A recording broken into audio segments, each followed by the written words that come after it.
अभी बात करते हैं superposition principle. Exactly superposition principle क्या होता है कि जैसे कोई वेव होता है ना, तो वेव का रिजल्टेंट कितना आता है उसको जोड़ने के लिए हम किसका यूज करते हैं? सुपरपोजिशन वेव को जोड़ते हैं। ठीक है, तो सुपरपोजिशन वेव एग्जैक्टली क्या होता है कि मैं आपको बहुत सारी चीज़ों को क्लियर कर देता हूँ। यहाँ पे है अपने पास स्पेस, तो अज्यूम कर लो कि ना यहाँ से एक वेव मूव कर रहा है ऐसे। ठीक है, तो वेव को लेके बहुत सारी बातें बताऊंगा। ये फर्स्ट वेव है, मैं कलर डिफरेंट डिफरेंट रखूंगा। एक अनदर वेव साथ में चल रहा है ऐसे ऐसे। ठीक है, तो इसको बोलते हैं फर्स्ट वेव। ये क्या है यहाँ पे?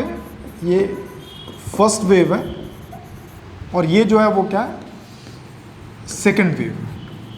ठीक, जब दोनों वेव एक ही मीडियम में जब प्रोपोगेट होता है ना, प्रोपोगेशन का मतलब होता है चलना, हिंदी में बोलते हैं संचरित होना। ठीक है, तो एक ही मीडियम में जब प्रोपोगेट होता है ना, तो जिस पॉइंट में मिलते हैं वहां पे एक दूसरे की इंटेंसिटी को वो बढ़ा देता है। इसमें बहुत अच्छी अच्छी बात बताऊंगा, कुछ पॉइंट्स ऐसा बताऊंगा अभी एक क्लास में जो जेई में भी पूछता है और नेट में भी पूछता है। ठीक, जो आपको बोर्ड में बिल्कुल नहीं पढ़ाया जाता है, लेकिन मैं आपको बताऊंगा वो पॉइंट्स। ठीक है, तो ध्यान रखना।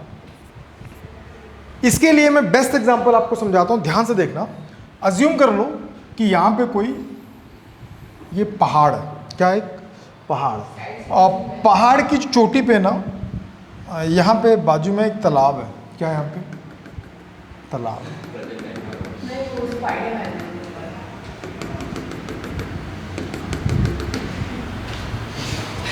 तेरी हरकतें डिसाइड कर रहा है कि तू अभी क्लासेस में कैसा करेगा, कंटिन्यू मतलब आज बैठने का मन है कि नहीं है, वो थोड़ा देर बाद बताएगा। अब यहाँ पे क्या हो रहा है भाई? एक हाथ पीछे, दो लेग सामने रखा है, और यहाँ से पत्थर को फेंका। हाथ लंबा हो गया, ज़्यादा लंबा हो गया।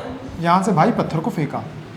भाई ने क्या किया? दो पत्थर को फेंका, और दोनों बार पत्थर क्या किया? अलग अलग जगह पे आया। मान लो एक बार पत्थर यहाँ पे आया, जब यहाँ पे आएगा तो वो पत्थर अपना क्या बनाएगा? वेव बनाएगा। वेव फ्रंट के फॉर्म में हमने बड़े अच्छे से पढ़ा, उम्मीद करता हूँ पढ़ा। ठीक, नहीं समझ में तेरे को? ये क्या है बेटा? बहुत बढ़िया, सही जा रहा। फिर एक और पत्थर फेंका वो ऐसे, तो यहाँ पे भी क्या बना? बहुत सारा वेव बना। अब इसका क्वेश्चन जाग जाएगा, यहाँ पानी नहीं तो वेव कैसे बना? ठीक है, छोड़ देना उसकी बात को। तो वेव बना। तो जब वेव प्रोपोगेट होता है, काम की बात बता रहा हूँ, याद रखना, जब वेव प्रोपोगेट होता है ना, ठीक है, तो इसके प्रोपोगेशन में जो इसको बोलते हैं क्रेस्ट। क्या बोलते हैं इसको? क्रिस्ट। और इसको क्या बोलते हैं? ट्रफ। तो क्या होता है कि अगर ये वेव में ना, हर वेव का आपके घर में भी आपको मिल जाएगा। कैसे? अगर आपके घर में एक्वेरियम अगर होगा, तो एक्वेरियम में क्या होगा? पानी एकदम फ्लैट होगा ऐसे, कुछ हलचल नहीं है। तो आप क्या करना, वहाँ पे कॉइन डाल देना। अब बोलो पत्थर क्यों नहीं डालना? पूछो। पत्थर इसलिए नहीं डालना क्योंकि टूट जाएगा। क्या?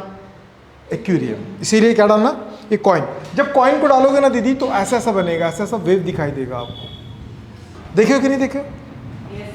जब इसको टॉप से देखोगे ना, यहां से जब देखोगे ना, तब ये ऐसा नहीं दिखाई देगा, वो ऐसा ऐसा दिखाई देगा। साइड व्यू में देखोगे ना, तो वो ऐसे ऐसे दिखाई देगा। नहीं समझ में? तो इसको अपन क्या बोलते हैं? क्रेस्ट। और इसको क्या बोलते हैं? ट्रफ। बात समझ में? अब लॉ क्या बताता, होता क्या है, जो जनरल प्रैक्टिस अपन करते हैं, हमने दो पत्थर को अलग अलग क्या क्या ड्रॉप किया। ठीक, तो हम ये देख रहे हैं कि हमारा एक बार क्या हुआ कि दोनों का ना क्रस्ट एक साथ मिल रहा था। क्या मिल रहा था? एक साथ मिल रहा था, या दोनों ट्रॉफ एक साथ मिल रहे होंगे। ठीक है, या तो क्रस्ट मिल रहे होंगे, या तो क्या मिल रहे होंगे? दोनों ट्रॉफ मिल रहे होंगे। ठीक, मतलब एक का क्रस्ट, दूसरे का भी क्रस्ट। क्या हो रहा है? एक का क्रस्ट प्लस क्या हो रहा है? दूसरे का भी क्रिस्ट। और दोनों क्या हो रहा है? मिल रहे हैं। या फिर क्या हो सकता है? इसके गांव में दूसरे का भी ट्रफ, दोनों अगर मिल रहे हैं तो क्या करेगा? वो इंटेंसिटी को बढ़ा दे रहा है। क्यों? देखो, आपको अगर 11th का वेव अगर पढ़े होंगे, ये तो कभी नहीं पढ़ा होगा, 11th का अगर वेव पढ़ा होगा, तो तुम लोगों को मैं बताया था कि अपन जब स्ट्रिंग, अपन मैकेनिकल वेव के बारे में बात करते, स्ट्रिंग वेव के बारे में बात करते, हरकतें इंसान टाइप में, तो उस वेव के बारे में बात किए तो हम लोग क्या बात किए थे? ध्यान रखो, मैं आपको बताया था कि बहुत सारा आप क्या करना, ऐसे बहुत सारा बलून रख लेना, वाटर बलून या कुछ भी, आप झूमर उमर लगा देना। ठीक, याद है दीदी? ये कहाँ थी तब? थी ना तब? तो ऐसा करके अगर एक स्ट्रिंग है, रस्सी है, रस्सी को अगर मैं क्या करता हूँ ऐसा करके डिस्टर्बेंस पैदा करता हूँ, तो वो रस्सी कैसा जाएगा, ऐसे ऐसा करके जाएगा, जाएगा कि नहीं जाएगा, वो इस वाले पार्टिकल को ऊपर भेज देगा। बात समझ में? फिर थोड़ी देर बाद इस वाले पार्टिकल को ऊपर भेजेगा। साथ में एक और रस्सी अगर मैं पकड़ाऊँ, उसको भी अगर मैं ये हलचल बचा दूंगा, तो इसको क्या करेगा, वो भी आएगा, इसको क्या करेगा, उसको और ऊपर भेज देगा। मतलब उसका डिस्प्लेसमेंट क्या कर दिया, ऊपर कर दिया। ठीक, मतलब वो दोनों के दोनों मिलके क्या कर रहे हैं, एक अगर 1 सेंटीमीटर भेजा तो दूसरा उसको कहाँ भेज दे रहा, 3 सेंटीमीटर तक भेज दिया। क्यों भेजा, क्योंकि दोनों एक साथ चल रहे हैं। समझ में? दोनों का जो क्रेस्ट है दोनों का एक साथ मिल रहा है। ठीक, अब अगर इसके जस्ट अपोजिट में ये कर दूं कि एक का क्रेस्ट और दूसरे का ट्रॉफ अगर साथ में आ जाए तो क्या होगा, वो कैंसिल कर देगा। क्या करेगा, इंटेंसिटी कम कर देगा। बात समझ में? तो यहाँ पे क्या हो रहा है, या तो दोनों क्रेस्ट मिल रहे होंगे या तो क्या दोनों के ट्रॉफ मिल रहे होंगे, लेकिन तो ये क्या करेगा, ये इंक्रीज करेगा। ये क्या करेगा, इंक्रीज करेगा। लेकिन अगर ऐसा हो जाए कि एक का क्या चल रहा है और दूसरे का क्या चल रहा है, अगर दोनों साथ में आ जाए तो दोनों क्या करेगा, कैंसिल आउट कर देगा। क्या करेगा, कैंसिल कर देगा। दोनों एक दूसरे को क्या कर देंगे, कैंसिल आउट कर देंगे।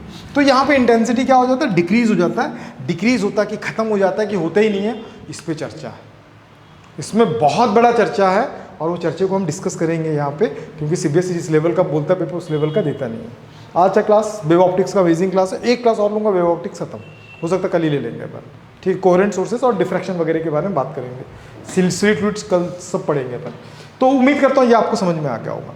तो सुपरपोजिशन के बारे में अपन बात करें तो ये क्या करता है कि जब एक वेव चलता है साथ में एक और वेव अगर आ गया तो दोनों वेव क्या करते हैं, एक दूसरे की इंटेंसिटी को इंक्रीज कर देते हैं।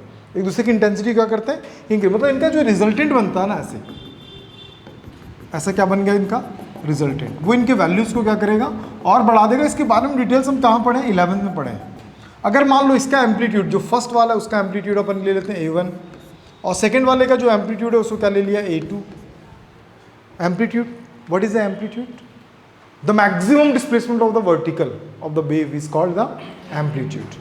ठीक है, तो अब ये जो डिस्प्लेसमेंट इसका क्या एम्पलीट्यूड क्या आ जा रहा है, वो इन दोनों से ज़्यादा आ रहा है कि नहीं आ रहा है, एक दूसरे की इंटेंसिटी क्या करता है, बढ़ा दे रहा है। ठीक, अगर फर्स्ट वेव का डिस्प्लेसमेंट में अगर y1 लेता हूँ, सेकंड वेव का डिस्प्लेसमेंट अगर y लेता हूँ, तो ये जो रिजल्टेंट है it is called by resultant wave. इसको क्या बोलेंगे अपन, रिजल्टेंट वेव। तो ये क्या ले लिया, y लिया हूँ। तो सुपरपोजिशन क्या बोलता है, अभी नहीं बोलता, थोड़ी देर बाद बोलेगा, ध्यान रखना। फिर से मैं माइनस वाला भी बता दे रहा हूँ, उसको भी आप ध्यान रखना। एक वेव ऐसा जा रहा है, अज्यूम कर लो कि एक वेव कैसा मूव कर रहा है, ऐसे।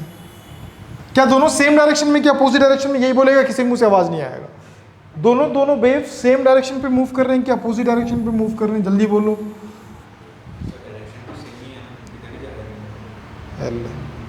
सेम डायरेक्शन में जा रहे हैं कि अपोजिट डायरेक्शन पे जा रहे हैं, अपोजिट, क्योंकि क्लास अटेंड किया था पिछला।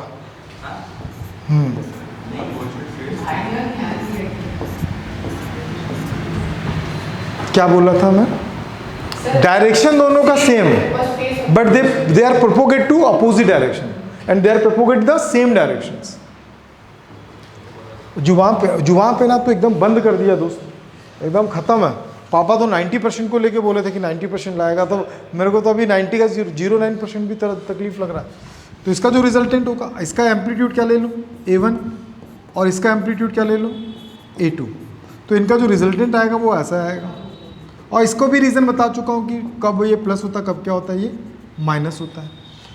तो होता क्या है कि इनको जोड़ने का काम, कि डिस्प्लेसमेंट कब ज़्यादा होगा, डिस्प्लेसमेंट कब कम होगा, तो हम हर बार डायग्राम से डिस्क्राइब नहीं करते हैं। तो हम क्या करते हैं, हम यूज़ करते हैं सुपरपोजिशन प्रिंसिपल।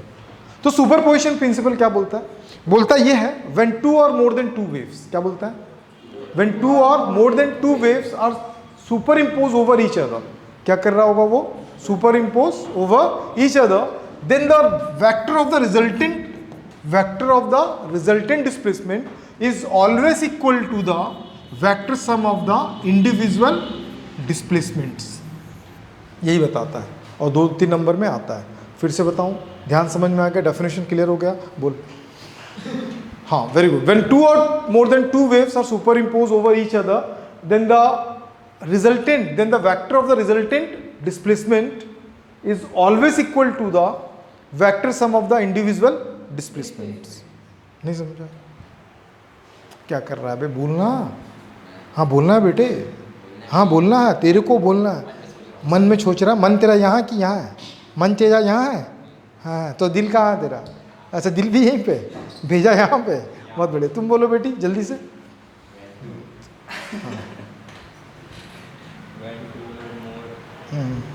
मोर नाचे छम छमा छम छम छम, तेरे जात से बाहर है, औकात से बाहर।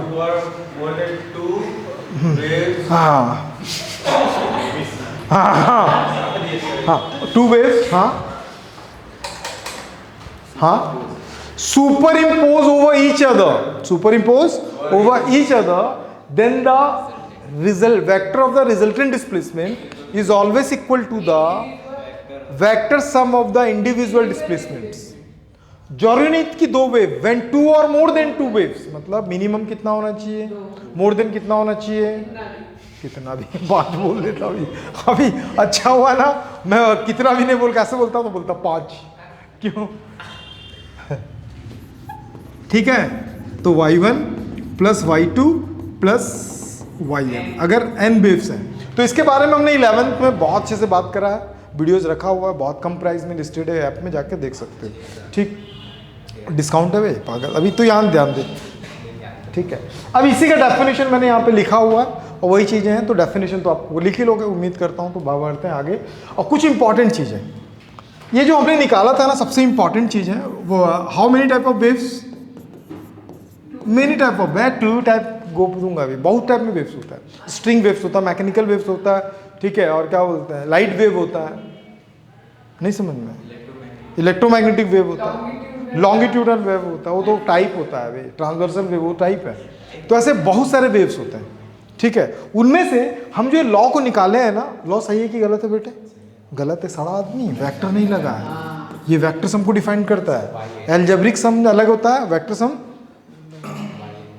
क्या, सच में मेरा जुबान खत्म है, ठीक है, इसका ये ब्लैक लिस्टेड है वहाँ कसम। ठीक है, समझ में आ गया पहली बात। दूसरी बात, एक और चीज़ याद रखना, हम जो ये लॉ यूज़ करते हैं ना, ये मैकेनिकल वेव के वो से ही हम निकाल के इसको लाइट वेव में यूज़ कर रहे हैं। मतलब ये स्पेशली लाइट वेव के लिए नहीं बना था, किसके लिए बना था?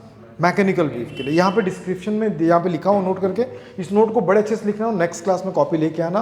कोवेरेंट सोर्सेज और डिफ्रैक्शन पूरा उड़ जाएगा अगर नहीं समझ में आएगा, वो बहुत इंपॉर्टेंट चीज़ है। तो उम्मीद करता हूँ यहाँ तक समझ में आ गया होगा। अब बात करते हैं इंटरफेरेंस ऑफ लाइट। हमारा